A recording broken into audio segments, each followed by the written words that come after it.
আসসালামু আলাইকুম। আজকে নিয়ে এলাম আমার সিলেট মিনি ট্রাভেল ব্লগ, যেখানে আমি আপনাদের সাথে আমার ঘুরে আসা সিলেটের কিছু অসাধারণ জায়গা নিয়ে ছোট ছোট ভিডিও ক্লিপ ও আমার অনুভূতি শেয়ার করব। শুরু করছি সুন্দর লালাখালের নীল পানি আর পাহাড়ি ভাইব দিয়ে। চলো শুরু করা যাক। সিলেট পৌঁছে কিছুক্ষণ হোটেলে বিশ্রাম নিয়ে বেরিয়ে পড়ি। আজ গন্তব্য জাফলং লালাখাল। আনফর্চুনেটলি জাফলংয়ের ভিডিও ক্লিপগুলো হারিয়ে গিয়েছে। তো ট্যুর শুরু করলাম লালাখাল দিয়ে। নীল পানি, পাহাড় আর নরম বাতাস, এক কথায় অসাধারণ। ফোনে ভিডিও করলেও জায়গাটা নিজের রংটা দেখিয়েই দেয়।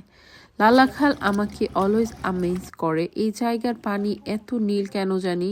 বোট রাইড টোটাল পিসফুল, চারপাশে শুধু সবুজ আর কাম সাউন্ড। সিলেটে এলে লালাখাল মাস্ট ভিজিট স্পট। পরের দিন চলে গেলাম আরেকটা ম্যাজিক্যাল জায়গায়, রাতারগুল সোয়াম্প ফরেস্ট। শালুক ফুলের লাজ নাই, রাইতে শালুক ফুটেলো, রাইতে শালুক ফুটে, যার সনে যার ভালোবাসা, যার সনে যার। সেখানে গিয়ে একটি বোট নিলাম, আর এই বোট রাইডে যে বাচ্চাগুলো নৌকাটা চালায় তারা অসম্ভব সুন্দর গান গায়, যা আপনাদের আমি এর আগে শোনালাম। সবকিছু মিলিয়ে অসাধারণ একটা মুহূর্ত ছিল, আর ওদের গানও খুব ভালো লাগছিল, পরিবেশের সাথে অনেক ভালোভাবেই যাচ্ছিল।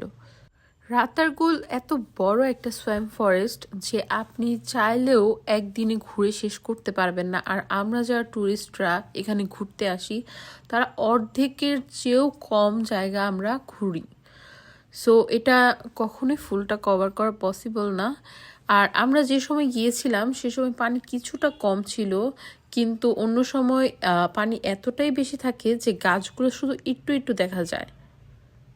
আর হ্যাঁ, রাতারগুলো আমার কাছে একটা মাস্ট ভিজিট প্লেস। আর এই তো এখানে আমি একটা রিলও বানিয়েছি। জায়গাটা অনেক বেশি ফটোজেনিক অ্যান্ড ইনস্টাগ্রামেবল। তারপর আমরা চলে যাই পরের দিন সাদা পাথরে। তো সকাল সকাল সাদা পাথরে বের হয়ে যাই, আর সেখানের পানিটা এত ঠান্ডা, আমরা গোসল করি। তারপর আমরা ওখানে ফুচকা খাই। ওখানে একটা মামা ফুচকা বিক্রি করে, ফুচকাটা এত বেশি মজা। মামা একদম নাকা মরিচ দিয়ে ঝাল ঝাল করে একটা ফুচকা বানিয়ে দিয়েছিল। আমি তো 2 প্লেট ফুচকা খেয়েছি সেখানে। আর ঠান্ডা পানির সাথে ফুচকার কম্বিনেশনটা কেন জানি ভালো যাচ্ছিল। তারপর নেক্সট দিন সকালে আমরা চলে যাই মাজারে, মাজার জিয়ারত করতে। সিলেটে আসবো আর মাজার জিয়ারত করব না, এমন তো হতেই পারে না। তো আমরা পরের দিন মাজার জিয়ারত করতে যাই, আর মাজারে এত পিসফুল একটা ভাইব ছিল।